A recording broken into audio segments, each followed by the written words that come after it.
Hi everyone, this is Komal. So welcome to our channel शिक्षा. So students, आज हम start करेंगे unitary method. तो यूनिटरी मेथड होता क्या है आप उसके बारे में आज पढ़ोगे.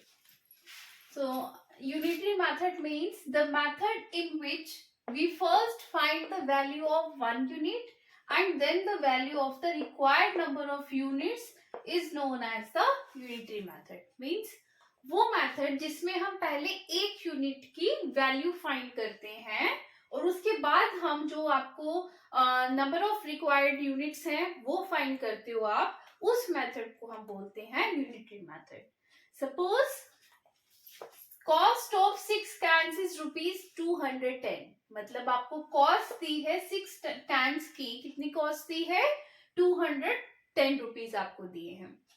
To find the cost of 4 cans using the unitary method, we first find the cost of 1 can. Means 4 cans की cost निकालने के लिए आप सबसे पहले 1 can की cost निकालोगे कि 1 can की cost कितनी है. तो हम 1 can की cost कैसे निकालेंगे? टोटल 6 cans की जो cost है, मतलब 210 को आपने किससे डिवाइड करना है? 6 से आपको डिवाइड करना है. तो 210 को आपने 6 से डिवाइड किया, योर आंसर इज ₹35. तो ये आपकी कॉस्ट निकल गई 1 कैन की. अब आपको निकालना है 4 कैन की कॉस्ट. यहां से आप 4 कैन्स की कॉस्ट निकाल सकते हो. जैसे from this we find the price of 4 cans. अब आपको 4 कैन्स की कॉस्ट निकालनी है तो आप इसको, जो आपका आंसर आया 35 को 4 से क्या करोगे? मल्टीप्लाई करोगे. तो उसकी 4 कैन्स की कॉस्ट निकल गई, that is equal to 140. तो इस तरह से हमने यूनिटरी मेथड को यूज किया, तो हमने कॉस्ट फाइंड की. तो इसी तरह से हम एक्सरसाइज में भी यही मेथड यूज करके क्वेश्चंस को सॉल्व करेंगे. आई होप आपको ये क्लियर हुआ कि यूनिटरी मेथड क्या होता है और किस तरह से हमने उसको यूज करना है. Now let's start exercise 12.3. Question number 1. If the cost of 7 meter of cloth is ₹1,470, find the cost of 5 meter of cloth. Means आपको इस क्वेश्चन में दिया है कि 7 मीटर ऑफ क्लॉथ की कॉस्ट कितनी है? 1,470. आपको कॉस्ट निकालनी है 5 मीटर ऑफ क्लॉथ की. तो आपको यूनिटरी मेथड इसमें यूज करोगे आप, जिसमें आप 1 की वैल्यू फाइंड करोगे. तो 1 मीटर ऑफ क्लॉथ की वैल्यू पहले हम फाइंड करेंगे, उसके बाद हम 5 मीटर ऑफ क्लॉथ की वैल्यू निकालेंगे. तो हम इसको स्टार्ट करते हैं कि अगर कॉस्ट 7 मीटर ऑफ क्लॉथ की दी है 1,470, तो बताइए 5 मीटर ऑफ क्लॉथ की कॉस्ट कितनी होगी. तो हम लिखेंगे cost of 7 metre of cloth is equal to ₹1,470. ये आपको क्वेश्चन में दिया है. अब हम 1 की निकालेंगे. Cost of 1 metre of cloth. 1 metre of cloth का मतलब है आपने 1,470 को 7 से क्या करना है? डिवाइड करना है. तो हम यहाँ लिखेंगे 1,470 डिवाइडेड बाय 7. इसको हम रिड्यूस कर देंगे यहाँ पे. That is 7 1s 7 210. तो आपका आंसर आया कि 1 मीटर ऑफ क्लॉथ की कॉस्ट निकली ₹210. आपको फाइंड करना है 5 मीटर ऑफ क्लॉथ की कॉस्ट. तो आप लिखोगे cost of 5 metre of cloth is equal to, आपने क्या करना है, जो आपकी 1 मीटर ऑफ क्लॉथ की कॉस्ट निकली मतलब 210, उसको आपने 5 से क्या करना है? मल्टीप्लाई. तो आपका 5 मीटर की कॉस्ट निकल जाएगी. तो हम इसको करेंगे 0 5 10. तो मतलब आपका 5 मीटर ऑफ क्लॉथ की कॉस्ट कितनी निकली? ₹1,050. आई होप आपको ये क्वेश्चन क्लियर हो गया. Now question number 2. एकता अर्न्स ₹3,000 इन 10 days. एकता जो है वो 10 days में कितना मनी अर्न कर रही है? 3,000. आपको बताना है how much money will she earn in 30 days.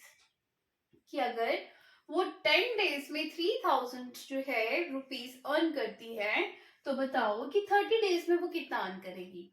तो इसको भी हम सेम उसी मेथड को यूज करके, यूनिटरी मेथड को यूज करके हम इस क्वेश्चन को सॉल्व करेंगे. तो हम स्टेटमेंट लिखेंगे money earned by Ekta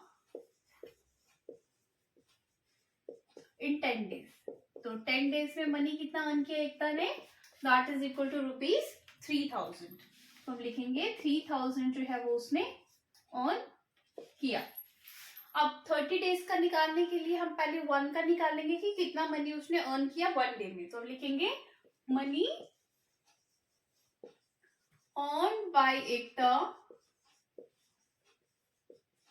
in 1 day. 1 day का निकालने के लिए हम 3000 को 10 से क्या करेंगे, डिवाइड करेंगे. तो आप लिखोगे 3000 डिवाइडेड बाय 10. इसको सॉल्व करेंगे, 0 0 कैंसिल, तो आया आपका ₹300. तो 1 डे में उसने कितना मनी अर्न किया, ₹300. आपको निकालना है 30 डेज का. तो आप 30 को 300 से मल्टीप्लाई करोगे तो आपका 30 डेज का निकल जाएगा. तो आप लिखोगे money earned by her in 30 days. तो हम क्या करेंगे, 300 को 30 से multiply, 300 multiply by 30 that is equal to 9000. तो उसने 30 डेज में कितना एकता ने मनी अर्न किया, ₹9000.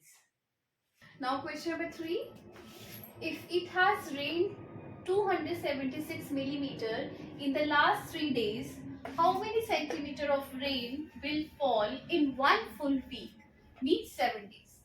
Assume that the rain continues to fall at the same time. इस क्वेश्चन में आपको ये बताया है कि अगर लास्ट 3 डेज में जो रेन गिरी है वो कितनी बारिश हो रही है, 276 मिलीमीटर जो है उतना रेन गिरे.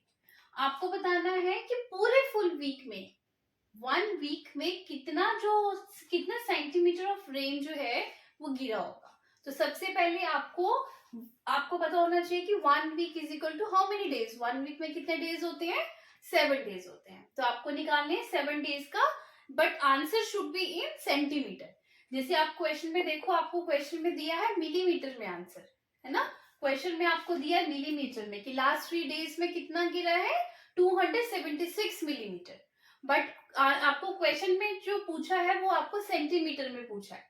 तो हम सबसे पहले इसको कन्वर्जन लास्ट में करेंगे. तो हम लिखेंगे, स्टार्ट करते हैं. मेजर ऑफ रेन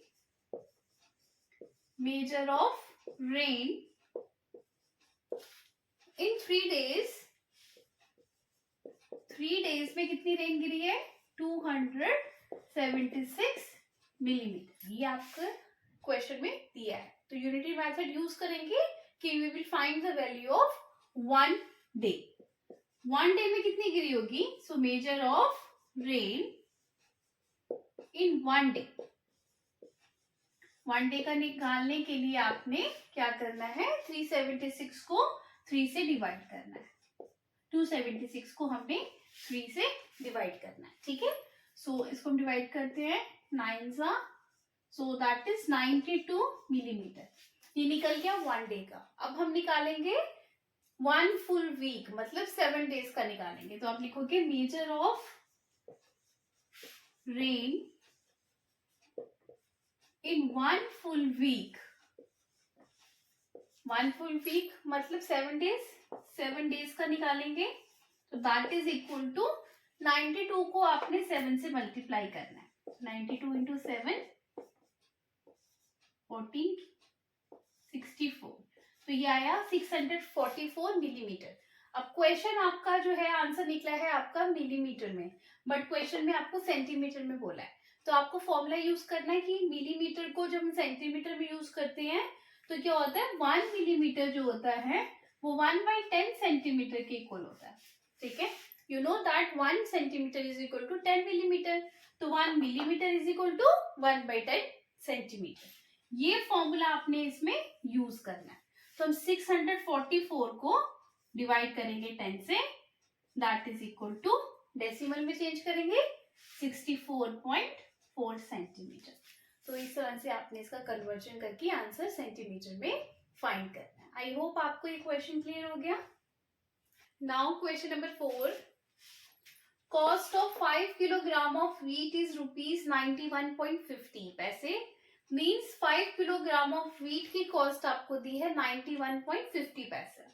आपको बताना है what will be the cost of 8 kilogram of wheat. आपको 8 किलोग्राम ऑफ व्हीट की कॉस्ट निकालनी है। बी पार्ट में आपको निकालना है what quantity of wheat can be purchased for ₹183। आपको क्वांटिटी ऑफ व्हीट निकालना है कि कितना व्हीट खरीदोगे आप 183 रुपीज में।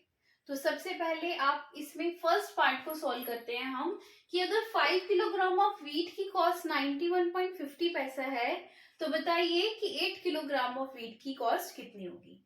तो हम इसको स्टार्ट करते हैं। A part, cost of 5 kilogram of wheat is equal to ₹91.50 पैसा। ठीक है, ये आपको क्वेश्चन में दिया हुआ है। आपको निकालना है 8 किलोग्राम ऑफ व्हीट की कॉस्ट। तो हम कैसे लिखेंगे, पहले आप 1 की कॉस्ट निकालोगे तो cost of 1 kilogram of wheat, 1 kilogram of wheat cost निकालने के लिए आपने 91.50 को किससे डिवाइड करना है, 5 से। आप इसको 5 से क्या करोगे, डिवाइड करोगे। तो हम इसको यहीं पे भी कर सकते हो, आप पॉइंट रिमूव किया तो डिनोमिनेटर में 100 लग गया। क्लियर, ये 0 और ये 0 कैंसिल हो गया, राइट। नाउ अब आप इसको रिड्यूस कर सकते हो। 5 1 जा 5 1 जा 5, 5 8 जा 40, 5 3 जा 15। तो आपका आंसर आया 183/10। ये आपका निकल गया। तो आप क्या करोगे, आपको निकालना है किसका, 8 किलोग्राम ऑफ व्हीट की कॉस्ट निकालनी है। तो इसको सोल्व करते हैं। Cost of 8 kilogram of wheat. तो इसको निकालने के लिए आपने क्या करना है, 183/10 को इससे मल्टीप्लाई करना है। तो 183/10 मल्टीप्लाई बाई 8। आप इसको ऐसे निकालेंगे। अब हम इसको मल्टीप्लाई कर लेते हैं। इसका मतलब है इसको मल्टीप्लाई करेंगे 24,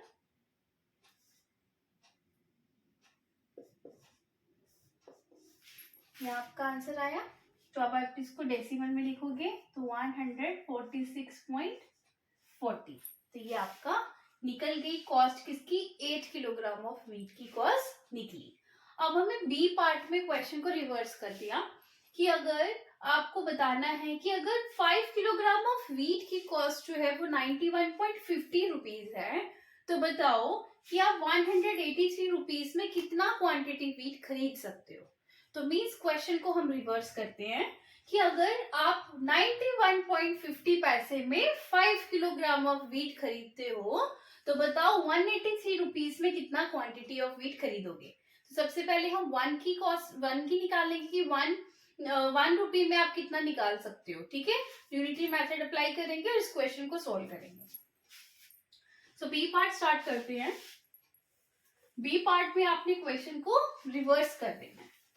कैसे करोगे आप, स्टेटमेंट कैसे लिखेंगे, आपने यहां से लिखनी है जैसे आपको क्वेश्चन में पूछा है। आपको क्वांटिटी ऑफ व्हीट निकालना है तो आपकी जो स्टेटमेंट बनेगी, जनरली स्टूडेंट्स को स्टेटमेंट लिखना नहीं आता, तो हम स्टेटमेंट भी यहां से ही लिखेंगे कि quantity of wheat purchased for rupees this.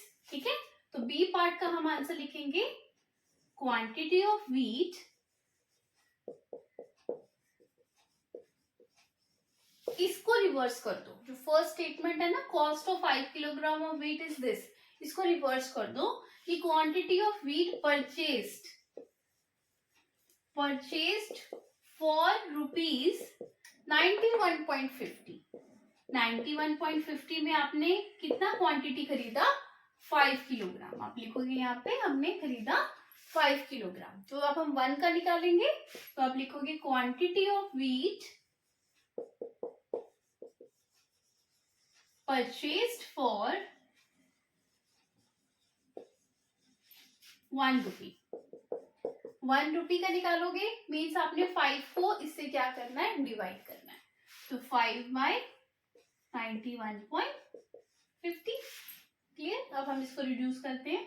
Point remove किया तो आपका यहाँ पे डिनोमिनेटर में 100 लग गया।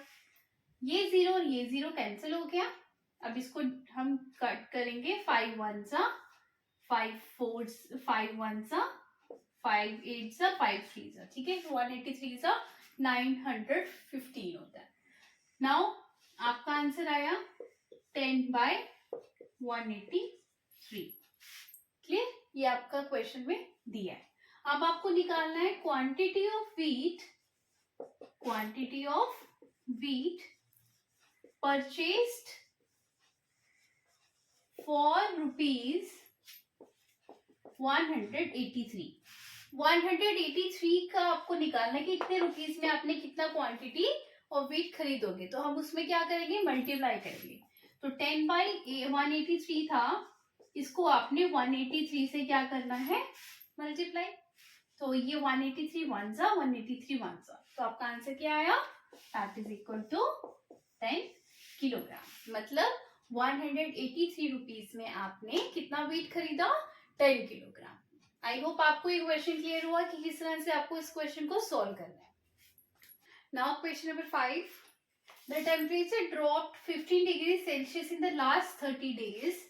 If the rate of temperature drop remains the same, how many degrees will the temperature drop in the next 10 days? Means आपको बताना है कि अगर लास्ट 30 डेज में जो टेम्परेचर ड्रॉप हो रहा है वो कितना हो रहा है, 15 degree Celsius. If the rate of temperature drop remains the same, अगर टेम्परेचर जो गिर रहा है वो बिल्कुल सेम जा रहा है, तो बताना है आपको how many degrees will the temperature drop in the next 10 days. तो टेम्परेचर नेक्स्ट 10 डेज में कितना गिर जाएगा, ठीक है। तो हम सबसे पहले लिखेंगे टेम्परेचर ड्रॉप्ड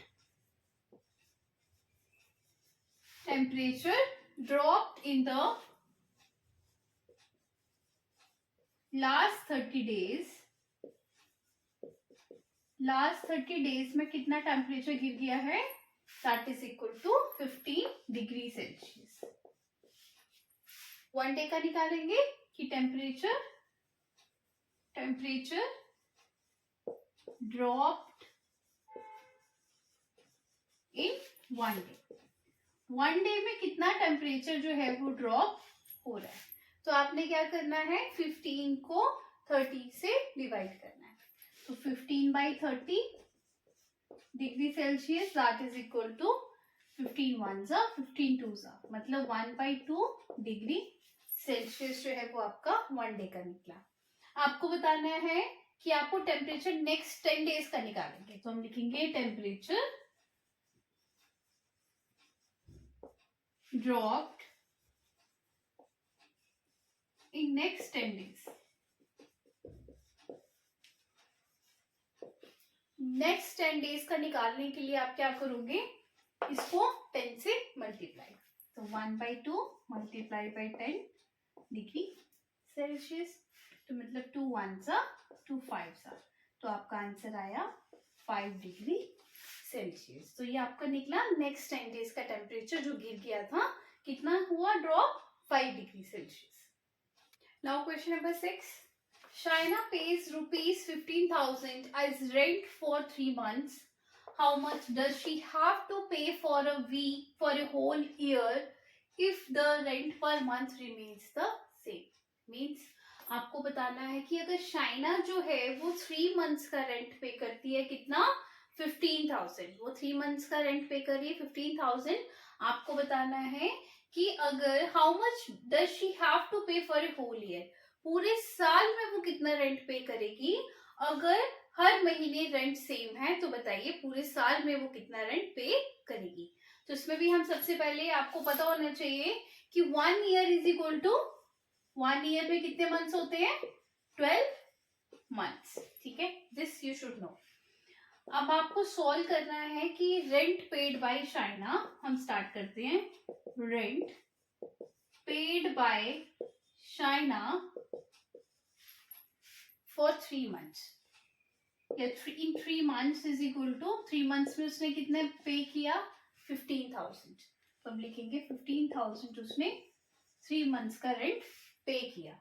1 मंथ में कितना करेगी, तो rent paid by her in 1 month, 1 month में कितना पे करती है, तो 15,000 को 3 से डिवाइड करेंगे, तो 15,000 डिवाइडेड बाय 3, ठीक है। दैट इज इक्वल टू, इसको डिवाइड किया, मतलब 5000 रेंट जो है वो 1 मंथ में पे कर रही है। आपको निकालना है होल ईयर का, तो मतलब 12 मंथ्स का आपको फाइंड करना है। क्यों? क्योंकि 1 ईयर में 12 मंथ्स होते हैं।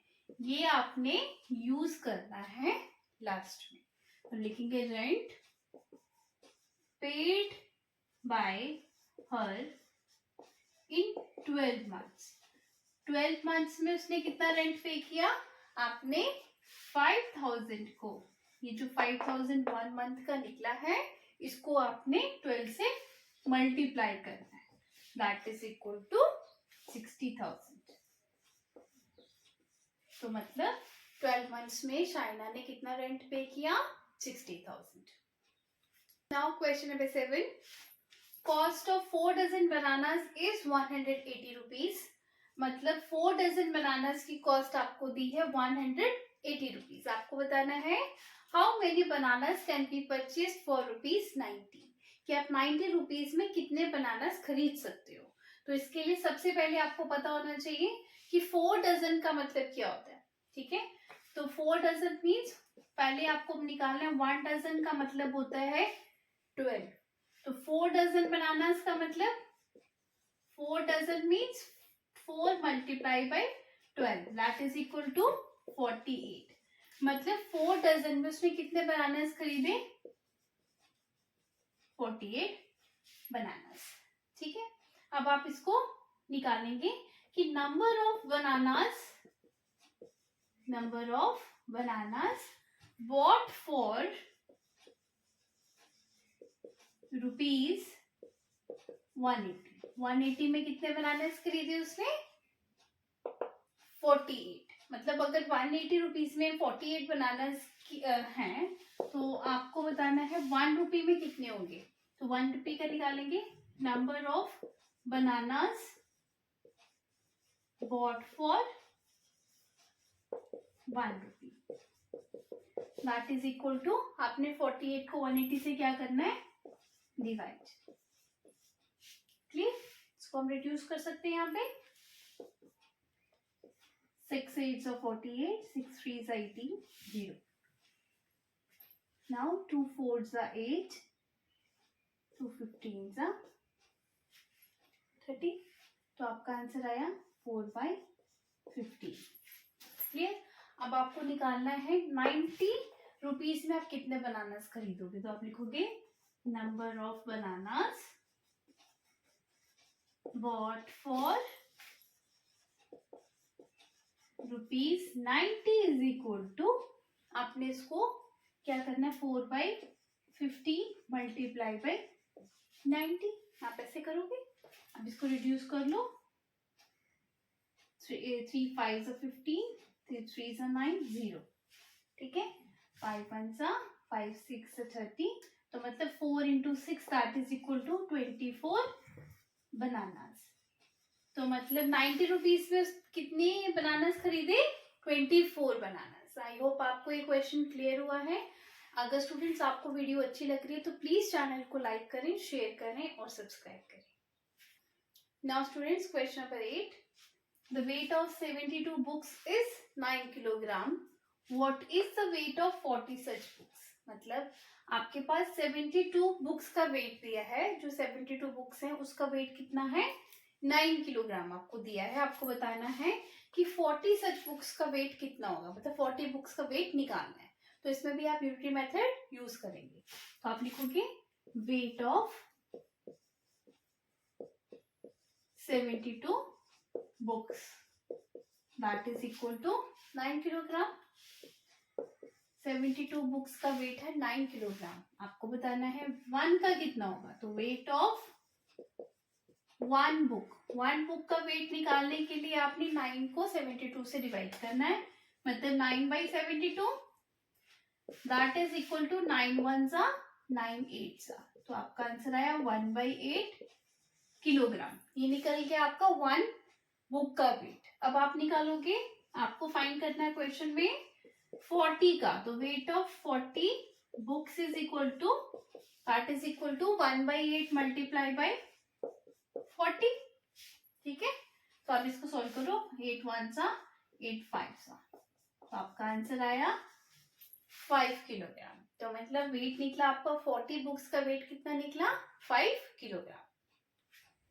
Now students, question number 9, a truck requires 108 liters of diesel to cover a distance of 594 kilometer. How much diesel will be required by the truck to cover a distance of 1650 kilometre? मतलब आपको बताना है कि अगर एक truck जो है वो 594 किलोमीटर डिस्टेंस कवर करता है तो उसको कितना डीजल लगता है, 108 लीटर्स ऑफ डीजल। ठीक है, आपको बताना है अगर वो 1650 किलोमीटर जो है वो डिस्टेंस कवर करता है तो बताओ उसको कितना डीजल चाहिए। तो आप इसको क्वेश्चन को कैसे निकालोगे, आप सबसे पहले लिखोगे diesel required to cover a distance of, हम लिखते हैं diesel required to cover a distance of 594 kilometre, that is equal to 108 litres. तो मतलब 594 किलोमीटर को कवर करने के लिए ट्रक को कितना डीजल चाहिए, 108 लीटर्स, राइट। 1 किलोमीटर को कवर करने के लिए कितना लगता है, तो हम निकालेंगे diesel required to cover a distance of 1 kilometre. तो 1 किलोमीटर के लिए कितना लगेगा, 108 को आपने 594 से डिवाइड करना है। अब इसको डिवाइड करते हैं, 2 5 सा 2 4 सा, 2 2 सा 4, 2 9 सा 18, 2 7 सा 14। अगेन हम इसको किससे करेंगे, दैट मीन्स आपका आंसर आया 54/297। ठीक है, अब ये 3 से जाएगा, 3 से करते हैं, 3 1 सा 3, 3 8 सा 24, 3 9 सा 27 एंड 3 9 सा 27। अगेन 3 से करेंगे, 3 6 सा 18, 3 33 सा 99, 3 2 सा 6, 3 11 सा, तो आपका आंसर आया 2/11 लीटर्स। ये आपका निकल गया 1 किलोमीटर का डिस्टेंस कवर करने के लिए कितना डीजल उस ट्रक को चाहिए। अब हम निकालेंगे diesel required to cover a distance of 1650 kilometre. अब इस डिस्टेंस को कवर करने के लिए उसको कितना डिस्टेंस चाहिए, तो हम 2/11 को किससे मल्टीप्लाई करेंगे, दैट इज इक्वल टू, आप इसको 1650 से मल्टीप्लाई करोगे तो 11 1 जा 11, 150 जा 1650, तो आपके पास आंसर आया 2 multiply by 150, it is equal to 300 litres. तो मतलब 1650 डिस्टेंस को कवर करने के लिए कितना डीजल चाहिए, 300 लीटर्स। आई होप सभी स्टूडेंट्स को ये क्वेश्चन क्लियर हो गया कि कैसे आपको ये सॉल्व करना है। Now question number 10, Raju purchase 10 pens for ₹150 and Manish buys 7 pens for ₹84. Can you say who got the pens cheaper? आपको बताया है इस क्वेश्चन में 2 केस दिया है, एक आपको राजू का केस दिया है, दूसरा आपको मनीष का केस दिया है। राजू ने 10 पेन्स खरीदे कितने रुपीस में, 150 रुपीस में उसने 10 पेन्स खरीदे, और मनीष ने 7 पेन्स 84 रुपीस में खरीदे। तो आपको बताना है कि किसने सबसे ज्यादा सस्ते पेन्स खरीदे। तो उसके लिए हम सबसे पहले दोनों का केस लेंगे, केस 1 केस 2। तो केस 1 में मैंने ले लिया राजू, ओके, और यहाँ केस 2 में मैंने लिया है मनीष। तो अब दोनों का फाइंड करते हैं। तो आप लिखोगे कॉस्ट ऑफ, राजू का केस में 10 पेन्स की कॉस्ट जो है वो कितनी है, 150 रुपीज। तो 1 पेन की कितनी होगी cost of 1 pen is equal to 150 को आपने 10 से डिवाइड करना है, तो 0 0 कैंसिल, तो आपका आंसर आया 15 रुपीज। मतलब एक पेन की कॉस्ट कितनी निकली? 15 रुपीज। जो राजू ने खरीदा 1 पेन, उसकी कॉस्ट है 15 रुपीज। अब देखते हैं मनीष का केस लेते हैं। तो कॉस्ट ऑफ 7 पेन्स, 7 पेन्स की कॉस्ट है 84 रुपीज। 1 कॉस्ट की कितनी होगी? 1 पेन की निकालेंगे। Cost of 1 pen is equal to 84 by 7, that is equal to rupees 7 1 सा 7 2 सा, मतलब 12 रुपीज। तो मनीष के केस में 12 रुपीज है और राजू के केस में 15। तो किसने सस्ते पेन खरीदे? Therefore, Manish got the pens cheaper. तो मनीष ने चीपर सस्ते पेन्स खरीदे। आई होप आपको ये क्लियर हुआ कि किस तरह से आपको ये क्वेश्चन सॉल्व करना है। Now question number 11। Anish made 42 runs in 6 over and Anup made 63 runs in 7 over. Who made more runs per over? आपको इस क्वेश्चन में 2 पर्सन्स के बारे में बताया है, एक अनीश और एक अनूप। अनीश ने 6 ओवर में 42 रन्स बनाए और अनूप ने 7 ओवर्स में 63 रन्स जो है वो बनाए।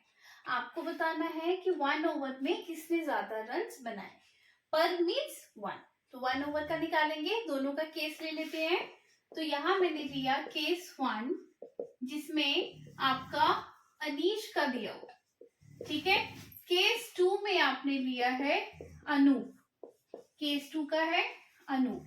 अनूप का निकालेंगे तो आप सबसे पहले लिखोगे runs made in 6 over. 6 over में कितने रन्स बनाए अनीश ने? 42।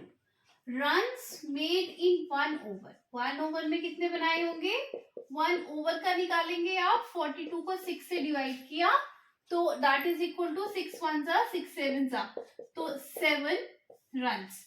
तो 1 ओवर में अनीश ने कितने रन्स बनाए? 7 रन्स। अब अनूप का निकालेंगे। Runs made in 7 overs, 7 overs में अनूप ने कितने रन्स बनाए हैं? 63 रन्स। क्लियर? 1 ओवर में कितने बनाए होंगे? तो हम लिखेंगे runs made in 1 over. 1 over में उसने बनाए 63 बाय 7, तो इसको हम डिवाइड करेंगे। 7 1 जा 7 9 जा, मतलब 9 रन्स। अब कंपेयर करो दोनों के रन्स को। यहाँ पे 1 ओवर में उसने 7 रन्स बनाए अनीश ने, और इस केस में अनूप ने 1 ओवर में 9 रन्स बनाए। तो आपको बताना किसने ज्यादा बनाए। क्लियरली आपको यू कैन देख सकते हो कंपैरिजन करके कि अनूप ने जो है वो 1 ओवर में 9 रन्स बनाए हैं। तो आप लिखोगे therefore Anup made 9 runs in 1 over. So Anup ने 9 रन्स बनाए हैं 1 ओवर में। So he made more runs in 1 over. तो उसने 1 ओवर में ज्यादा रन्स बनाए। आई होप आपको ये क्वेश्चन क्लियर हुआ है। यूनिटरी मेथड आपको क्लियर हो गया। प्रॉब्लम सॉल्व आपको क्लियर हो गई कि प्रॉब्लम जो भी आपको सॉल्विंग है, आप किस तरह से वर्ड प्रॉब्लम्स को सॉल्व करते हो। इस तरह से आपने मेथड को यूज करके सारी वर्ड प्रॉब्लम्स सॉल्व करनी है। अगर आपको वीडियो अच्छी लगी तो प्लीज इसको लाइक करें, शेयर करें और सब्सक्राइब करें। Thank you.